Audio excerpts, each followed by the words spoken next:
நான்வெஜ்ல அசைவம் சாப்பிட்றவங்களுக்கு அது சாப்பிடக்கூடாதுன்னு சொல்லிட்டு கவர்மெண்ட் வந்து ரூல்ஸ் போட்டால் என்ன பண்ணுவீங்க? கவர்மெண்ட் இப்படியெல்லாம் கூட ரூல்ஸ் போடுவாங்களான்னு கேட்டால் கண்டிப்பாங்க.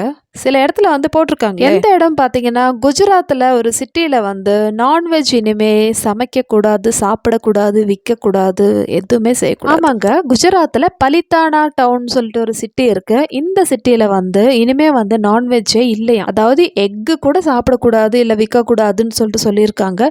எதனால இந்த ஒரு முடிவு திடீர்னு வந்து குஜராத் கவர்மெண்ட் எடுத்திருக்காங்கன்னு பார்த்தீங்கன்னா, இந்தியாவில் வந்து மோஸ்ட்லி ஜைன மதத்தில் சேர்ந்தவங்க இருக்கிற சிட்டி தான் வந்து பலித்தானா சிட்டி. இந்த சிட்டியில தான் வந்து நிறைய ஜைன சன்னியாசிகள் இருக்காங்க.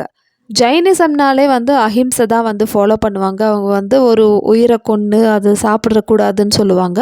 அது மட்டும் இல்லைங்க, பூமிக்கடியில் விளையிற எதுவுமே அவங்க சாப்பிட மாட்டாங்க. வெங்காயம், உருளைக்கிழங்கு அந்த மாதிரியான பொருட்கள் எதுவுமே வந்து சாப்பிட மாட்டாங்க. அது மட்டும் இல்லை, இவங்க வந்து வேகன் ஃபுட்டும் சாப்பிட மாட்டாங்க. வேகன்னா பால் சார்ந்த பொருட்கள். இப்போ பால் கூட குடிக்கக்கூடாதான்னு கேட்டால் ஆமாம். ஆக மொத்தத்தில் நம்மளால வந்து ஒரு உயிரினத்துக்கு கூட பாதிப்பு வரக்கூடாதுன்னு சொல்லிட்டு வாழ்ந்துட்டு இருக்காங்க. சரிங்க, அப்போ மற்றவங்க நான்வெஜ் சாப்பிட்றதுக்கு இவங்க எதுக்கு பேன் பண்ணுறாங்க, இல்லைனா இவங்க எதுக்கு ஸ்ட்ரைக் பண்ணுறாங்கன்னு பார்த்தீங்கன்னா, உலகத்திலேயே நிறைய ஜெயின் டெம்பிள்ஸ் இருக்கிறது வந்து குஜராத்தில் இந்த சிட்டியில தான் இருக்கு. கிட்டத்தட்ட 800 ஜெயின் டெம்பிள்ஸ் இருக்கு இந்த சிட்டியிலன்னு சொல்லிட்டு சொல்றாங்க. சரி, இந்த பலித்தானா சிட்டியில வந்து 80% வந்து ஹிந்துஸ் தான் இருக்காங்க. 0.5% அந்த மாதிரி தான் வந்து ஜெயின் பீப்புள் இருக்காங்க.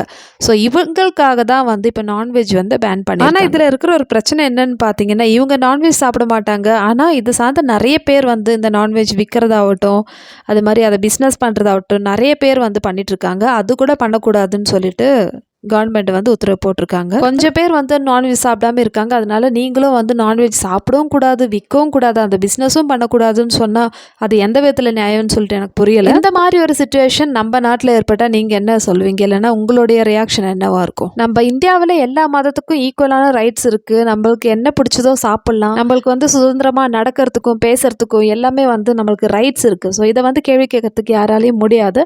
ஆனால் இந்த ஒரு சுச்சுவேஷன் வந்து இல்லைன்னா இந்த ஒரு நடவடிக்கை வந்து தப்பானது தான் நான் சொல்லுவேன். உங்களோட ஒப்பீனியன் என்னன்னு சொல்லிட்டு நீங்கள் சொல்லுங்கள்.